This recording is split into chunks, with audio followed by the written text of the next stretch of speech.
नमस्कार प्रिय दर्शकों, आपका स्वागत है मेरे चैनल वंडर ऑफ एस्ट्रोलॉजी में।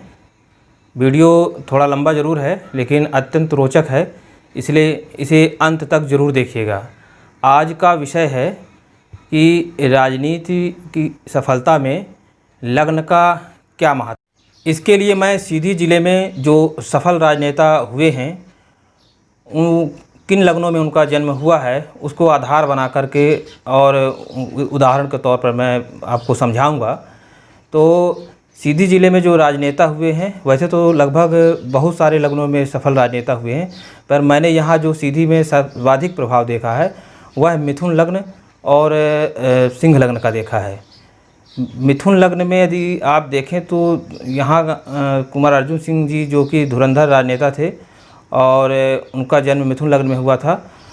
और भाजपा के जो यहाँ प्रमुख कुछ चेहरे हैं, 4-5 चेहरे हैं, वो सिंह लग्न का प्रतिनिधित्व करते हैं, पर मैं जो उसमें प्रमुख चेहरा है वो है पंडित केदारनाथ शुक्ल जी, वो सिंह लग्न में उनका जन्म हुआ है।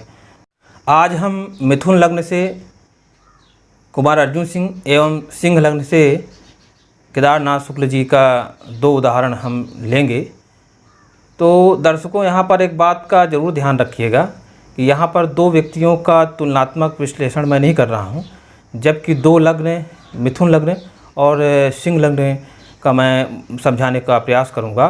बाकी ये दोनों नाम जो है तो बताओ उदाहरण मैंने लिया है कि जिसे आप थोड़ा अच्छी तरह से समझ सकें। यदि आप भी मिथुन लग्न या सिंह लग्न से हैं तो यहाँ पर जो लग्न की व्याख्या मैं करूँगा वो आप पर भी उतनी ही लागू होगी। अगले आने वाले वीडियो में मैं अन्य लग्नों पर भी चर्चा करूंगा, पर आज सिर्फ जो है मिथुन लग्न और सिंह लग्न की है। तो चलिए हम सबसे पहले समझते हैं कि मिथुन लग्न की क्या विशेषता है। यह देखिए दर्शकों, यहाँ पर मैंने मिथुन लग्न की कुंडली ली है। यह कुंडली स्वर्गीय कुमार अर्जुन सिंह जी की कुंडली है और इनका जन्म मिथुन लग्न में हुआ था। इस कुंडली के बारे में व्याख्या करने से पहले मैं शॉर्ट में आपको मिथुन लग्न के बारे में बताना चाहूँगा। यह दुस्वभाव लग्न है, अतः इस लग्न वाले व्यक्ति प्रत्येक वस्तु के दोनों पहलुओं पर बहुत अच्छी तरह सोच विचार कर फिर निर्णयात्मक कदम उठाते हैं। इस लग्न का स्वामी बुध होता है, अतः ये प्रायः वाणी एवं बुद्धि प्रधान होते हैं। बुद्धिमत्ता का भाव उनके चेहरे से स्पष्ट परिलक्षित होता है। सरकार या उच्च अधिकारी वर्ग से उनका संपर्क बना रहता है। मिथुन लग्न के व्यक्ति की वाणी में मधुरता एवं एक खास आकर्षण होता है। व्यक्तित्व आकर्षक होने के कारण अन्य लोग आपसे प्रभावित एवं आकर्षित होते हैं। राजनीति में सफलता के लिए उनका यह स्वभाव काफ़ी सहायक होता है और लोग उनसे जुड़ते चले जाते हैं। धर्म के प्रति श्रद्धा होती है और धार्मिक कार्यों में बढ़ चढ़कर हिस्सा लेते हैं, जिससे आम जनों के संपर्क में आते हैं। इस लग्न के लोग सांसारिक ऐश्वर्य से युक्त होते हैं तथा उन्हें ज़्यादा आर्थिक कठिनाइयाँ नहीं होती है, इसलिए राजनीतिक जीवन में आर्थिक स्थिति ठीक होने के कारण भी पैसे के लिए ज़्यादा संघर्ष नहीं करना पड़ता है। लग्न का स्वामी बुध होने के कारण बुद्धि तेज होती है एवं मिथुन राशि में राहु उच्च का होने से वह अत्यंत कूटनीतिक व्यक्ति होते हैं। अतः राजनीति में सफल होने का एक कारण यह भी है। अब ये इस कुंडली को हम समझते हैं। यहाँ पर आप देखिए, मैंने पहले ही कहा कि मिथुन लग्न का स्वामी बुध होने के कारण लग्न के लोग जो है तो बुद्धि प्रधान व्यक्ति होते हैं। यहाँ पर देखिए, बुध जो है तो लग्नेश होकर के पंचम त्रिकोण भाव में सूर्य के साथ बुधादित्य योग बना रहा है।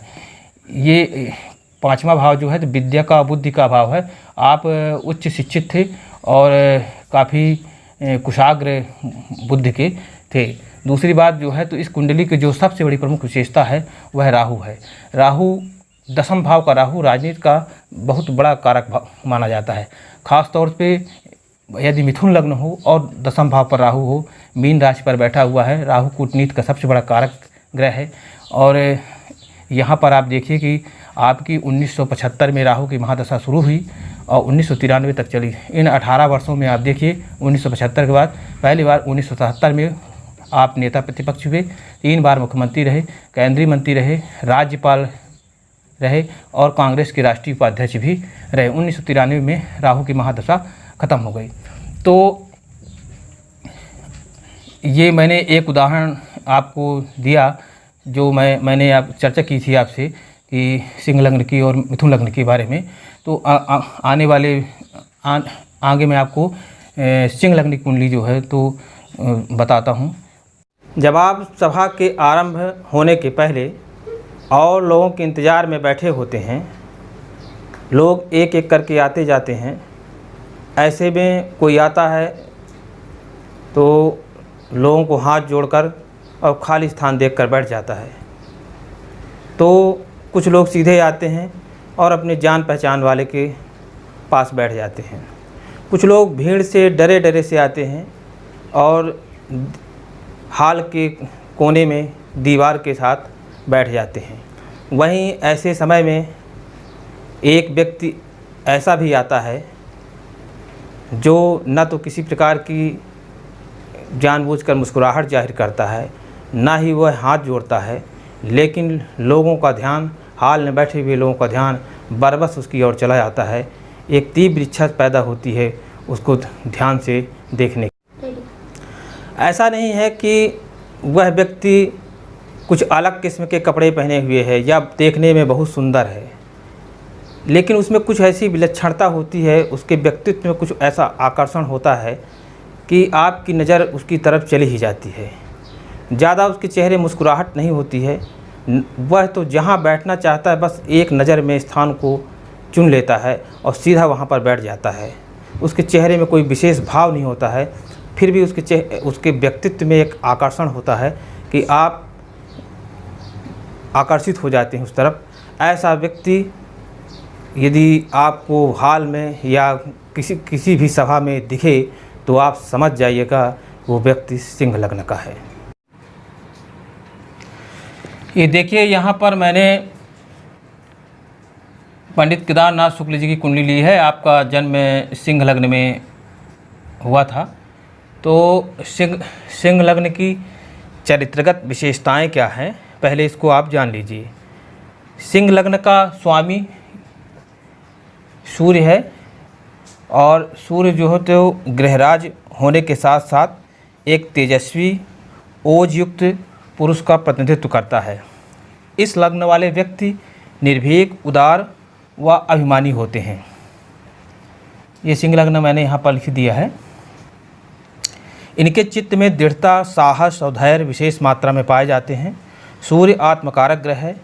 यह आत्मविश्वास व आत्मशक्ति का कारक ग्रह माना जाता है। अतः सिंह लग्न वाले पुरुषों में आत्मशक्ति गजब की होती है। ये कठिन से कठिन परिस्थितियों में भी नहीं घबराते। हिम्मत हारना तो इन्होंने सीखा नहीं। सामान्यतः सिंह लग्न में उत्पन्न जातक तेजस्वी, साहसी व पराक्रमी होते हैं। इस लग्न के जातक सिद्धांतवादी होते हैं। यह जितनी भी विशेषता मैंने गिनाई है वह सभी एक सफल राजनीति के लिए परम आवश्यक हैं। सिंह लग्न का व्यक्ति जब राजनीति में पदार्पण करता है तो वह सूर्य के कारण अपने तेज, पराक्रम, आत्मविश्वास एवं गजब के आत्मबल के दम पर जल्दी ही अपना स्थान बना लेता है राजनीति में। यहाँ पर दर्शकों एक ध्यान में देखने की बात और भी है कि सिर्फ आपका मिथुन लग्न या सिंह लग्न में जन्म हो जाने भर से आप उस स्थिति में नहीं पहुँच जाते हैं जहाँ मिथुन लग्न में कुमार अर्जुन सिंह थे या सिंह लग्न में केदारनाथ शुक्ल जी हैं। कुंडली के अंदर ग्रहों की परिस्थितियाँ भी उस प्रकार होनी चाहिए। लेकिन ये ज़रूर है कि यदि आपका जन्म उस लग्न में हुआ है तो चरित्रगत जो विशेषताएं होती हैं वो आप में वो आ जाती हैं। आप यहाँ पर देखिए, इनकी कुंडली की विशेषता देखिए। सिंह लग्न में सूर्य जो है अपनी स्वराशि में, सूर्य अपनी ही स्वराशि में, अपने ही घर में, लग्न में ही बैठा हुआ है। ये अपने आप में ही बहुत ही विशिष्ट है। दूसरी बात आप देखिए, यहाँ वाणी भाव में बुध जो है, बुध जो भाषण कला में प्रवीण बनाता है, वाक चातुर्य देता है, वह बुध उच्च का वाणी भाव में बैठा हुआ है। शनि यहाँ पर देखिए आप दशम से दशम भाव का मालिक है। छठा भाव जो राजनीति में सेवा का भाव भी है उसका मालिक है। दशमेश शुक्र के साथ, दशमेश दशम भाव जो है राजनीति का सबसे बड़ा कारक भाव है। तो शुक्र के साथ शनि अपनी उच्च राशि में पराक्रम भाव पर बैठा हुआ है।